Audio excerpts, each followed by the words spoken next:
अध्याय 6 दुर्घटना। उनमें से किसी ने संघर्ष करने, चिल्लाने या किसी के जाने की कोई आवाज़ नहीं सुनी। मजबूत और मूक हाउसन, एक उच्च स्तरीय नाइट स्क्वायर, बस गायब हो गया। लूसियन के पैरों से ठंडक का एहसास हुआ और वह तेजी से उसके पूरे शरीर में फैल गया। उसने अपनी तलवार की मूठ कसकर पकड़ रखी थी और उसकी सांसें भारी हो गईं। उसने जल्दी से अपना सिर घुमाया लेकिन कुछ नहीं देखा। दूसरी तरफ सीव की दीवार अजीब चमकीली हरी काई से ढकी हुई थी। अचानक एक कड़वी चीख ने घातक सन्नाटा तोड़ दिया। लुसियन जल्दी से मुड़ा और एक भयानक दृश्य देखा। एक आदमी जितना बड़ा राक्षसी चूहे ने कोरेला को फंसा दिया था और उसके नुकीले नाखूनों को उसके कंधे में दबा दिया था। कोरेला की चांदी की चेन मेल पर खून बह गया जिससे वह लाल हो गया। राक्षस की लाल रंग की बुरी आंखें थीं जो सूख गईं।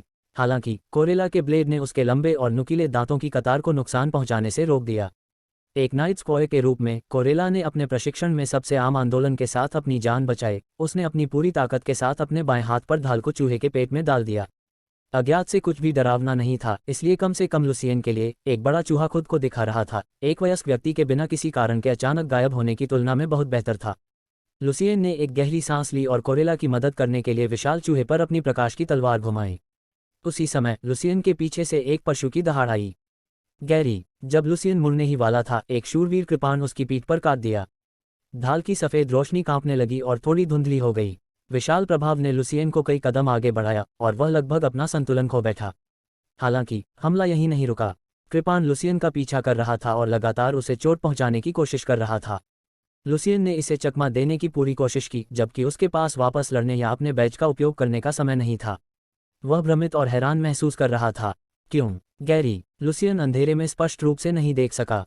यदि यह गैरी नहीं था तो केवल एक ही संभावना थी, गैरी पहले ही मर चुका था। अच्छे समय के साथ कृपाण ने लुसियन को अपना संतुलन खोजने का कोई मौका नहीं दिया और जल्द ही उसे कोने में धकेल दिया गया। लुसियन को आश्चर्य हुआ कि ढाल की सुरक्षा से वह हमलों से बिल्कुल भी घायल नहीं हुआ। उसने एक गहरी सांस ली और अगले हमले के लिए तैयार होकर शांत होने की कोशिश की। फिर उसने जमीन पर फेंककर कृपाण के हमले को चकमा दिया। इसी दौरान उनके बाएं हाथ ने बैज पकड़ लिया।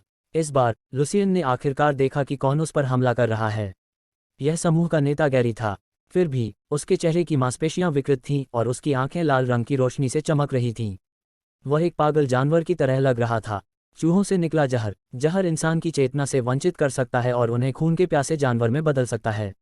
लुसियन ने समझने की कोशिश की, लेकिन मैं प्रभावित क्यों नहीं हुआ?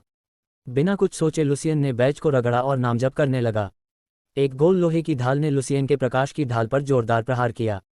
हालांकि ढाल नहीं टूटी। हिंसक प्रभाव ने एक सेकंड के लिए लुसियन का दम घोंट दिया, जिससे उसकी कास्टिंग बाधित हो गई। लगातार झटके ने लुसियन को ध्यान केंद्रित करने से रोक दिया। एक होनहार नाइट स्क्वायर के रूप में गैरी ने स्पेल कास्टिंग को बाधित करने के लिए औपचारिक प्रशिक्षण प्राप्त किया। लुसियन जैसा एक आम आदमी बिना बुनियादी प्रशिक्षण के एक नाइट स्क्वायर की गड़बड़ी का विरोध करने में असमर्थ होगा। कोई भी प्रशिक्षु पादरी या जादूगर प्रशिक्षु एक स्तर, एक सेंट ट्रुथ बैज और एक शील्ड ऑफ लाइट के साथ गैरी को मार सकता था। उसी स्तर पर एक स्पेलकास्टर हमेशा श्रेष्ठ होता था।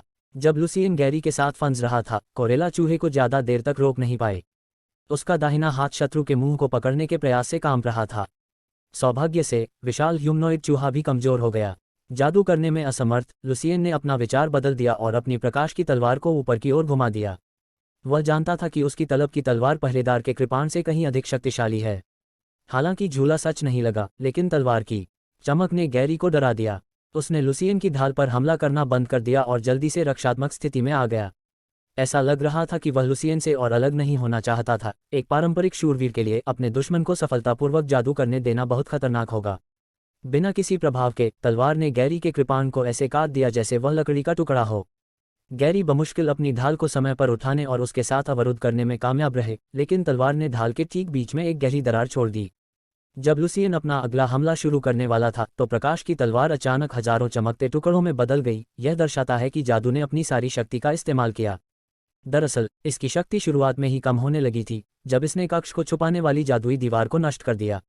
लुसियन एक पल के लिए प्रतिक्रिया करने में असमर्थ था और गैरी ने मौका जब्त कर लिया। लुसियन की सुरक्षा को अपनी ढाल से तोड़ दिया।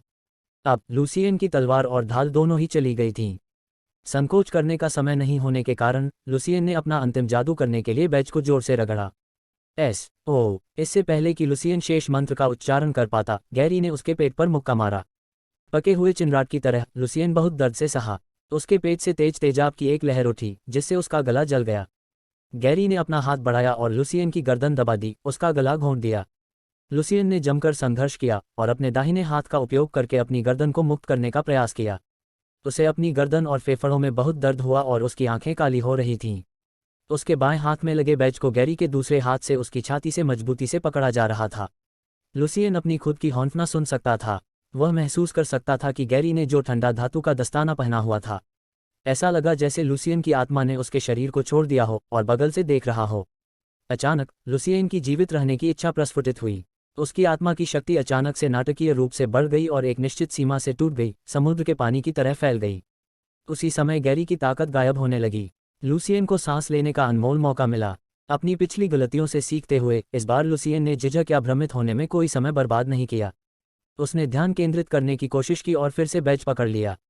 जैसे ही उसने उसे छुआ, लुसियन की आत्मा अचानक प्रकाश की एक मायावी दुनिया में प्रवेश कर गई, जहां कई रेखाओं, वृत्तों और त्रिकोणों ने हवा में एक अजीब सा दिखने वाला क्रॉस बनाया। लुसियन ने तुरंत क्रॉस को पहचान लिया। यह बेंजामिन के बैज पर क्रॉस था और वह महसूस कर सकता था कि बेंयामीन की शक्ति लगातार क्रूस से निकल रही थी। जिज्ञासा से बाहर लुसियन करीब चला गया और उसे छूने की कोशिश की। क्रॉस अचानक कांप गया और शक्ति जमा करना शुरू कर दिया। जल्द ही उसने महसूस किया कि उसकी शक्ति भारी हो गई है। खतरे को महसूस करते हुए लुसियन ने जल्दी से अपनी आत्मा को वास्तविक दुनिया में वापस लाने की कोशिश की, लेकिन तब तक बहुत देर हो चुकी थी। एक सफ़ेद प्रकाश की किरण क्रॉस से निकली और उसकी आत्मा को किनारे पर जला दिया। एक मजबूत मिचली की भावना ने उसे मारा। लुसियन को लगा जैसे उसका सिर फट रहा है और उसकी नाक से शीतल, जंग लगे धातु महक द्रव्य की 2 धाराएं उतरीं। अचानक प्रकाशपुंज किसी तरह भौतिक हो गया और लुसियन के पहने हुए बैज से बाहर निकल गया। गैरी के पास हाथ हटाने का जरा सा भी मौका नहीं था। लुसियन की गर्दन को निचोड़ते हुए हाथ से शुरू होकर प्रकाशपुंज ने उसकी बांह और उसके कंधे के हिस्से को सेकंडों में किसी तरह के सुपर मजबूत संक्षारक एसिड की तरह भंग कर दिया। खून नहीं निकल रहा था और घाव तुरंत काले हो गए। बिना किसी मंत्र के दैवीय शक्ति को सक्रिय किया जा सकता है। इसने लुसियन को चौंका दिया।